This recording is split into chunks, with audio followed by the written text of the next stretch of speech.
Minha amiga, você tá cansada, mas mesmo cansada não consegue descansar. O que tá acontecendo com você? O que tá acontecendo com a sua rotina? Talvez você precise de um ritual de descompressão. Olá, este é Em Busca da Rotina Perfeita, experiências reais de uma pesquisadora em comportamento humano. O meu nome é Julia Testori, @JuTestori, e esse podcast surgiu para conversar sobre temas que não cabem em alguns segundos de stories, reels lá no Instagram. Durante os próximos minutos, eu vou compartilhar com vocês um tema que eu tenho começado a estudar para aplicar na minha própria rotina, para quem sabe, talvez te ajudar a pensar e entender a sua rotina também. A gente sempre começa com uma reflexão, uma conversa entre amigas e caminha para estudos e evidências científicas que eu tenho estudado para entender sobre esse tema. Autores, artigos, livros e, por fim, para a gente sair juntas desse buraco, eu vou propor alguns exercícios para a gente aplicar ainda hoje na nossa rotina. Bom,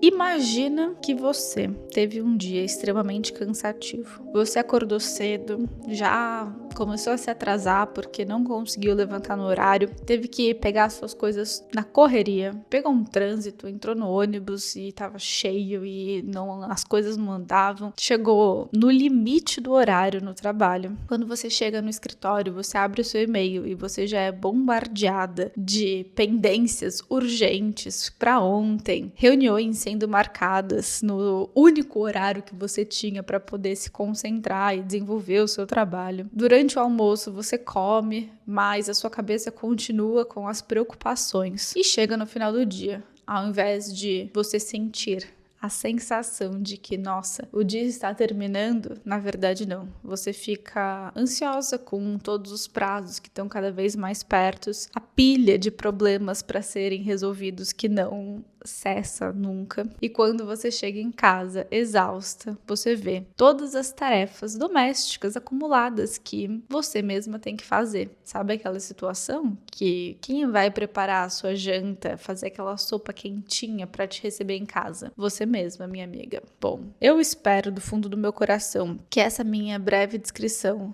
não seja algum tipo de gatilho. Mas se for, vamos conversar hoje sobre essa exaustão, de uma forma a propor algumas saídas e entender um pouco sobre rituais de descompressão. Existem graus, talvez, né, de exaustão, mas exaustão por si só, acredito ser um cenário muito comum entre nós, seja por uma carga muito alta de trabalho ou então algum tipo de desgaste emocional, porque nem sempre é sobre tempo, né? Às vezes é sobre quanto aquilo exige emocionalmente de você. Tudo isso vai se acumulando e quando eu penso nisso, eu penso exatamente na situação em que você pega uma panela de pressão, enche de coisa, coloca no fogo e aí vai aumentando o fogo, aumentando, aquela panela vai pegando pressão.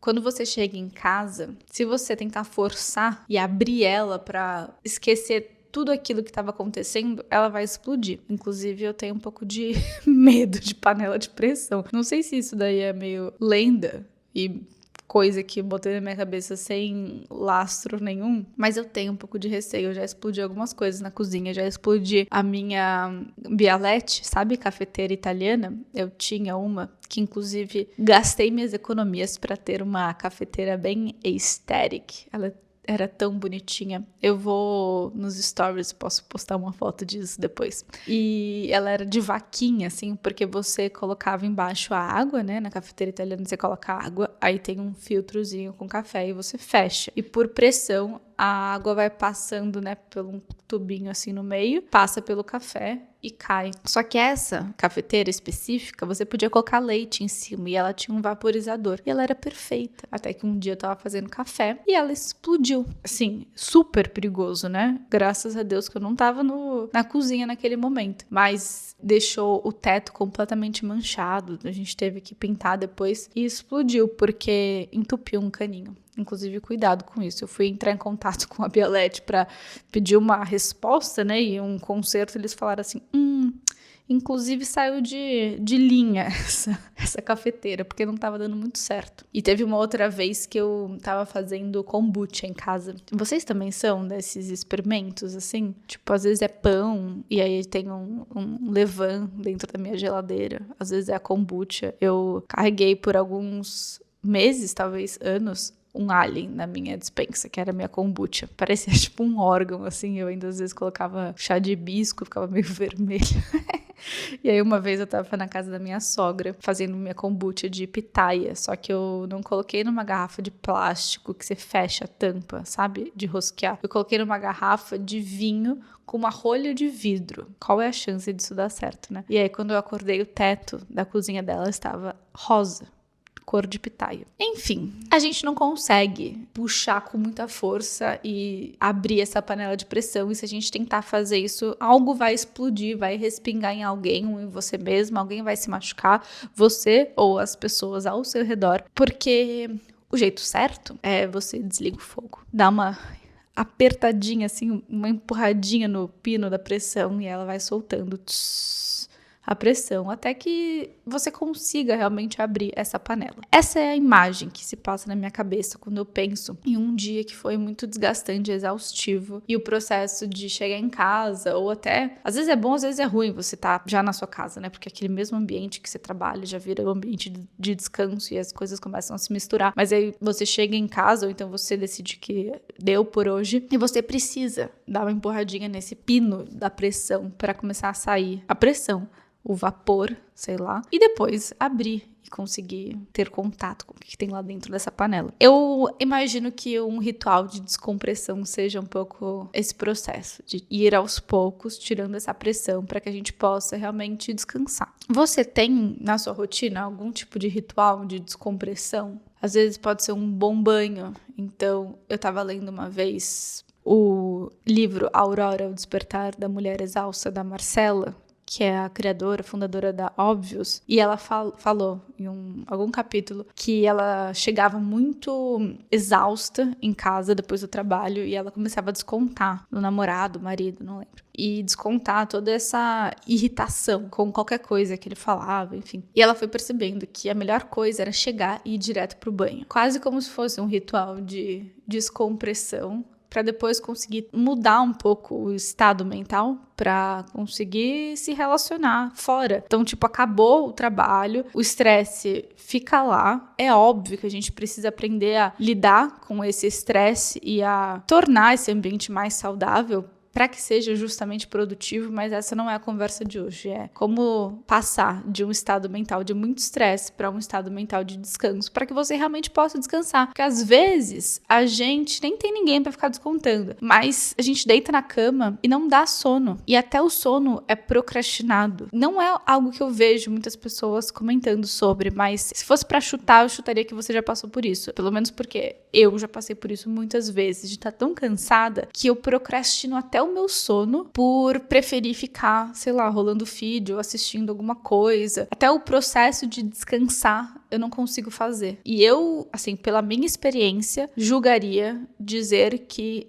o que falta é esse ritual de descompressão. Em algum episódio, eu trouxe para vocês algo que eu estava aprendendo em uma das minhas aulas da pós sobre atenção plena, o mindfulness, né? Que tá super na moda, mas não é à toa. Eu sou bastante defensora do mindfulness e espero que na sua cabeça essa palavra já não tenha sido corrompida com, sei lá, alguma impressão errada. Mas a proposta da atenção plena é justamente trazer a sua mente, que pode navegar pelo futuro e pelo passado. Normalmente o futuro muito ligado com uma ansiedade, normalmente o passado com uma nostalgia negativa, deprimida. Então, trazer essa mente que fica viajando no tempo para o momento presente. Então, não é, por exemplo, comer se preocupando com alguma coisa que vai acontecer amanhã, que você não está preparada. Ou então, remoendo lembrando algo que aconteceu no passado que poderia ter sido diferente. Isso vai afetar justamente o seu processo de digestão e talvez resulte em uma indigestão. Falo disso porque eu passo muito por isso. É sobre você trazer a sua mente para o momento presente e estar presente enquanto você come. Inclusive, eu passo por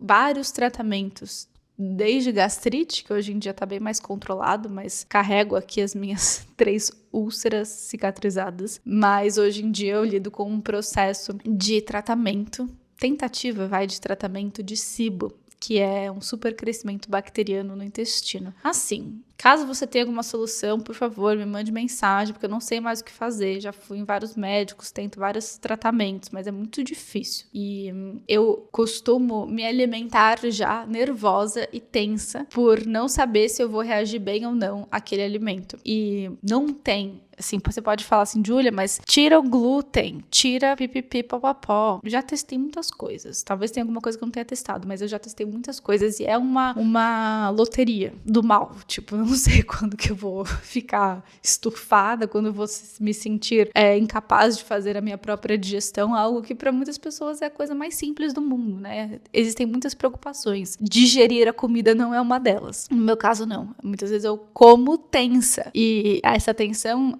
é colocar minha cabeça no futuro, então com medo de que alguma coisa aconteça, que tenha um resultado negativo, então eu vou comer agora para daqui 1 hora estar mal da minha barriga. E o processo de mindfulness, inclusive na alimentação, é quase que trazer as sensações enquanto você mastiga, tentar sintonizar o seu processo de deglutição. Eu não coloquei isso no roteiro de hoje, mas eu senti de compartilhar com vocês um pouco disso. Porque eu faço muito uso de práticas de mindfulness na minha rotina. Talvez não tanto quanto eu deveria. Mas, por que eu tô falando disso? Porque o processo de descompressão, ele pode ir um pouco por essa linha de conseguir trazer uma atenção plena para o momento presente. Então, deixar um pouco as preocupações no trabalho, não levá-las para casa, ou então ancorar as suas sensações no momento presente para mudar um pouco o seu estado mental. A gente pode fazer isso muito bem pelos nossos sentidos, então texturas que a gente sente. O banho quente é uma delas, então você sentir, né, a água quente, assim, tudo que traz um dos seus 5 sentidos ajuda a ancorar a gente no momento presente. Mas tem outras práticas também que podem estar relacionadas nesse processo de descompressão, como alguns processos de sintonizar e tentar perceber funções biológicas, sabe? Então, tipo, a respiração. Eu ia falar batimento cardíaco, mas eu acho que a gente não consegue, né? É muito mais a nossa respiração. Nosso batimento cardíaco é muito difícil da gente. Só se a gente coloca, né, a mão assim no peito, aí você sente um pouco do seu batimento. Mas normalmente é um processo mais de respiração, de entrar em sintonia. Esse processo, não sei se vocês estão familiarizados, mas leva o nome de biofeedback, que é essa técnica para conseguir controlar um pouco as nossas funções que são involuntárias. Então, a digestão, a respiração, são coisas que a gente faz sem precisar se preocupar. Mas estar atenta e ter um pouco mais de ação nesses processos leva esse nome. E você pode perceber, né? Quando eu falo sobre essa descompressão, tem bastante a ver com mudar o nosso estado mental. E você já percebeu como que algumas funções biológicas, então tipo a respiração, elas estão muito atreladas ao estado mental? Então é muito comum se, por exemplo, você tá com muito medo, talvez a sua frequência cardíaca aumente, né? A sua respiração também aumente. Se você tá muito relaxado, a sua respiração talvez seja um pouco mais espaçada, a sua frequência cardíaca vai diminuindo. Então fazer esse processo de controlar um pouco as nossas sensações pode ajudar, inclusive, a mudar esse estado mental. Então, conseguir controlar um pouco mais a respiração pode ajudar a passar de um estado mental para o outro. E eu comecei a pesquisar um pouco isso essa semana para poder encarar dias um pouco mais difíceis, porque estava acontecendo muito disso, de ter um dia muito difícil, aí eu só quero finalizar as coisas que eu tenho para fazer, aí eu finalizo, me troco, coloco um pijama, deito na cama, e eu não consigo passar, sabe, de um estado mental para o outro, é muito difícil. E aí eu comecei a estudar um pouco sobre esses rituais de descompressão descompressão. E eu também, sim, sendo bem sincero para vocês, fui começar a pensar sobre rituais de descompressão porque eu estava vendo um vídeo no YouTube. Vocês também têm esse gosto por assistir esses vídeos de tour por casas de pessoas famosas. E eu estava assistindo um tour, não vou lembrar de quem que era, da casa de quem que era, mas era uma atriz famosa dos Estados Unidos. E ela mostrava assim, gente, aqui é onde acontece o meu ritual de descompressão. Eu fiquei pensando assim, porque eu já ouvi, assim, falar de canto de meditação, né? Às vezes um altar, uma coisa mais espiritual, assim. Tem na casa de algumas pessoas. Eu acho, inclusive, muito legal. Mas um espaço de descompressão. E aí tinha, tipo, uma banheira. E eu fiquei pensando nisso. Eu falei assim, nossa, eu queria ter um ritual de descompressão. E eu comecei a pesquisar e entender que realmente é algo. Pensar em ritual de descompressão. Inclusive, vou trazer aqui pra vocês alguns estudos que falam sobre isso. Que alguns, inclusive, indo contra o senso comum. Outras coisas que eu sei por experiência própria, não por pesquisa nem nada, que me ajuda a passar de um estado mental para o outro. Atividade física. Episódio passado falamos sobre as nossas rotinas de treino. Extravasar, assim, botar pra fora um pouco da nossa energia. Pra mim, eu sinto que ajuda a mudar o estado mental. Às vezes eu tô muito irritada com alguma coisa, sei lá, no trabalho ou algum problema familiar, e eu chego pra treinar escalada ou jiu-jitsu, porque agora eu sou desse time, desse clube, e meio que vai embora. Talvez porque minha cabeça esteja concentrada naquela atividade. Eu não posso ficar viajando tanto, eu tenho que estar presente, né, naquela atividade. Então, tipo, por mais que eu faça tantas vezes a ponto de ficar um pouquinho automático, sempre vai ter um nível de dificuldade. Não sei se na academia tem isso, tá? Nos treinos com aparelhos, mas eu sei que na escalada sempre tem um desafio novo. E eu tô descobrindo que no jiu-jitsu também. Sempre tem uma coisa diferente. Eu não posso estar moscando lá enquanto eu tô a 5 metros de altura, que inclusive eu caí na minha aula segunda-feira. Nossa, gente. Tô com o pescoço todo travado. Talvez na minha cabeça estivesse em outro lugar, mas eu tenho que estar atenta. Então é uma forma de me manter no momento presente. E a atividade física funciona muito bem pra isso. Tava conversando com meu irmão e ele falou que pra ele andar de moto. Ele é do time da moto. E aí o processo de dirigir talvez tenha um pouco desse ritual de descompressão. Não sei. Tô jogando aqui ideias. Justamente porque talvez no carro você até entre num processo mais automático. Quem nunca, tipo, tá acostumada com o mesmo trajeto, quando você percebe, você já chegou no lugar e você nem visualizou o caminho, né? Eu uso esse exemplo em uma aula do Rotina Perfeita. Mas com a moto diz ele que não é tanto assim, você tem que estar muito mais concentrado. Então, você ancora, acho que a sua cabeça, né? Os seus pensamentos no momento presente. Às vezes, alguns hobbies, algumas atividades mais lúdicas, assim, tocar um instrumento, jardinagem. Durante a pandemia, foi a minha salvação. Eu tinha o meu berçário, que era onde eu colocava as minhas sementes, e eu ficava lá, tipo, eu ia falar horas, mas não eram horas, eram minutos, mas muito bem aproveitados, que realmente mudava um pouco, parece, a sintonia do meu pensamento. Bom, e agora vamos falar de evidências científicas? Será que isso daí é só uma brisa da minha cabeça? Bom, alguns estudos mostram que não, que realmente, alguns não, né?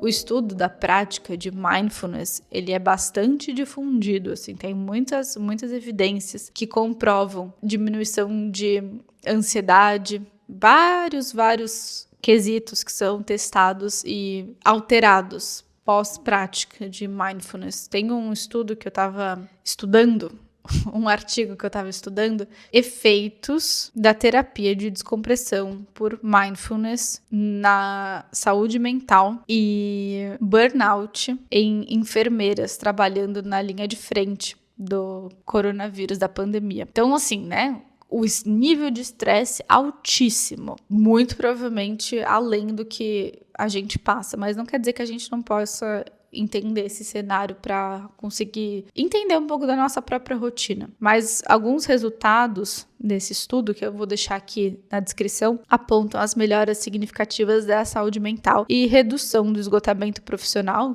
do burnout, com esse recorte, né? Sempre importante situar a pesquisa. Então, foi uma pesquisa feita na China com um recorte específico, mas que sim, trouxe esses resultados, redução na exaustão emocional, além de aumento na eficácia profissional. Foram testados e avaliados aspectos de saúde mental como ansiedade, depressão, sintomas obsessivo-compulsivos e sempre comparando, né, um grupo de controle com esse grupo que passou por práticas de mindfulness. Tem um outro estudo que eu comecei a pesquisar um pouco sobre e eu achei muito interessante sobre música também. Eu tava ouvindo um dia desses um episódio do Gostosas Também Choram, da Lela, e ela fala, eu acho incrível, e ela tem uma playlist pra gastrite, e ela fala que quando ela canta, ela consegue reduzir, pelo menos em parte, né, esses sintomas da gastrite. E eu fui pesquisar, e existem sim estudos relacionando, não necessariamente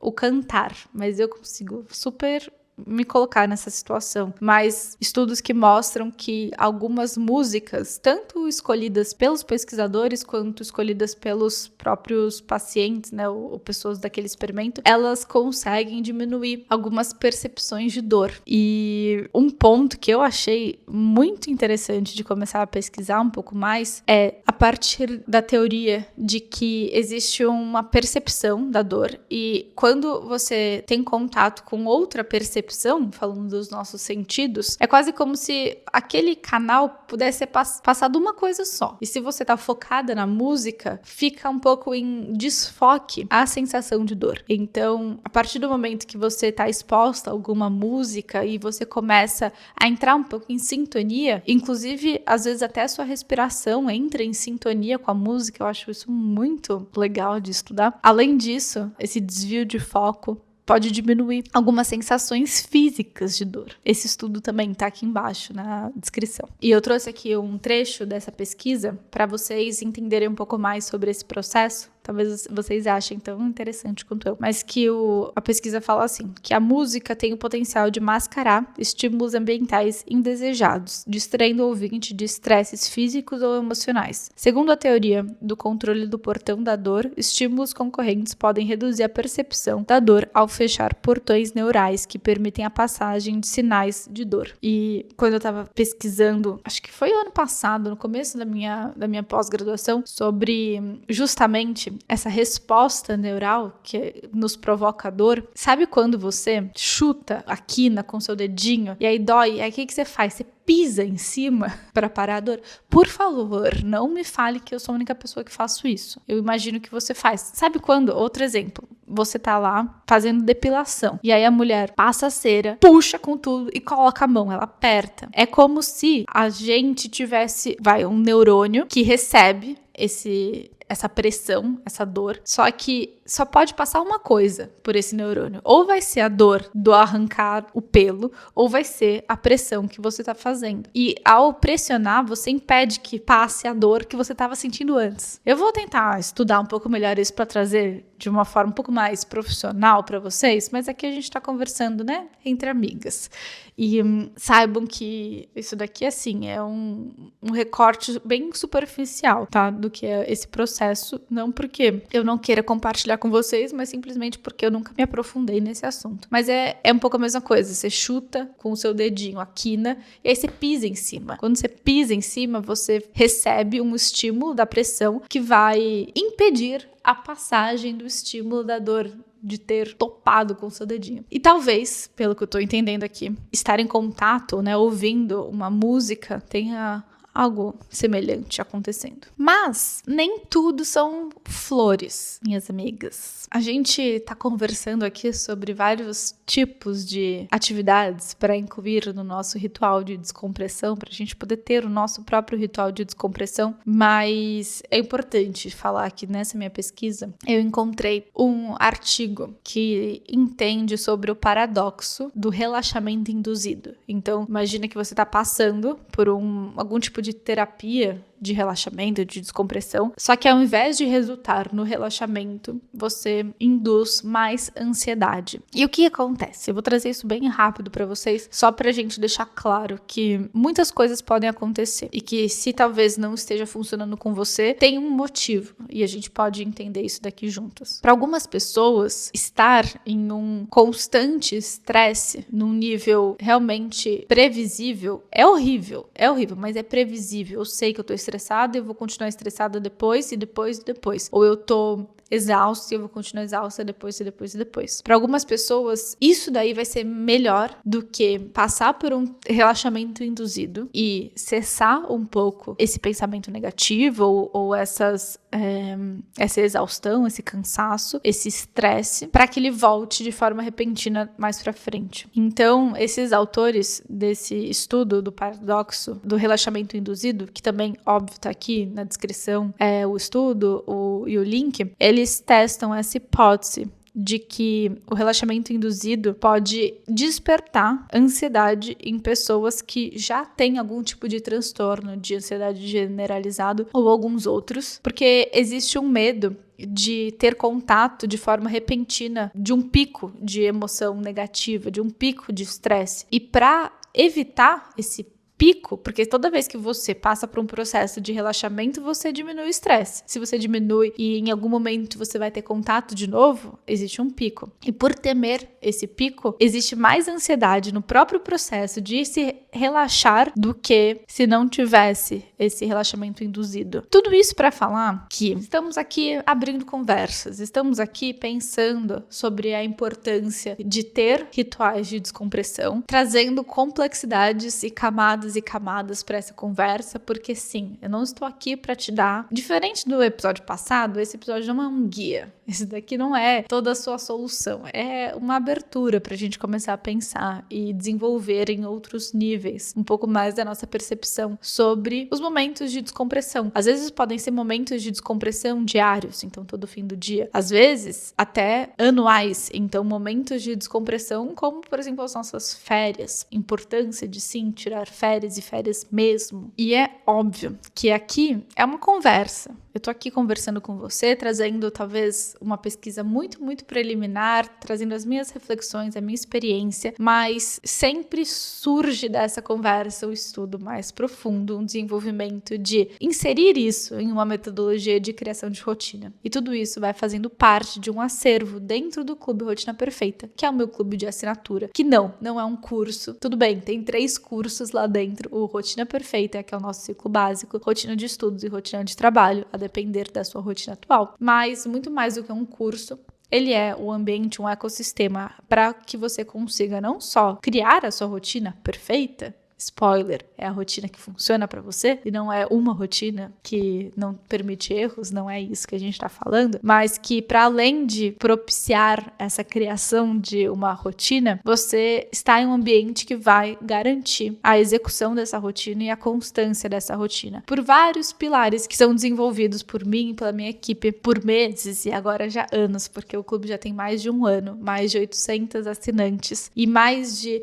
2.700 mulheres já passaram pelo método Rotina Perfeita. As inscrições estão abertas, é só clicar no link da descrição. E pra gente terminar o episódio de hoje, eu vou trazer aqui um exercício, adivinha do quê? Da criação do seu ritual de descompressão. Como que a gente vai fazer isso hoje? Bom, eu quero hoje que você pense de forma ativa no que eu trouxe aqui sobre ideias que envolvem essa terapia de descompressão, esses rituais de descompressão. Pode ser pelo que eu falei de atividade física, mas pode ser pelo que eu falei de respiração, de músicas. Eu quero que você pense o que parece ressoar bem, o que parece rimar com a sua própria rotina. A partir disso, a gente vai escolher um lugar físico que esse ritual de descompressão vai acontecer.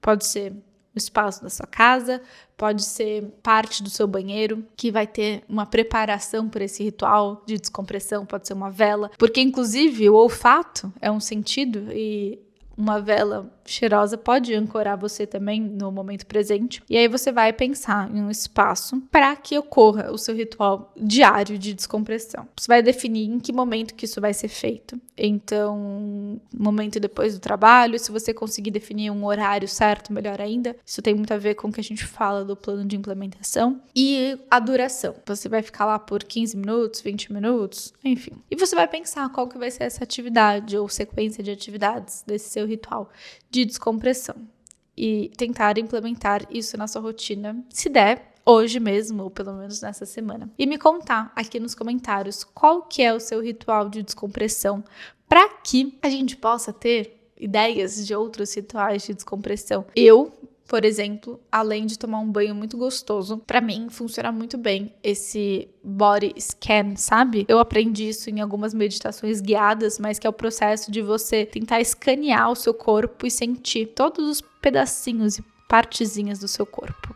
Esse é o meu ritual, tô desenvolvendo esse meu ritual de descompressão. E se você tiver o seu, comenta aqui também. Muito, muito obrigada por acompanhar esse episódio até o final. Não se esqueça de me conhecer lá no Instagram, acompanhar minha rotina por lá também. Se você quiser saber mais sobre o clube,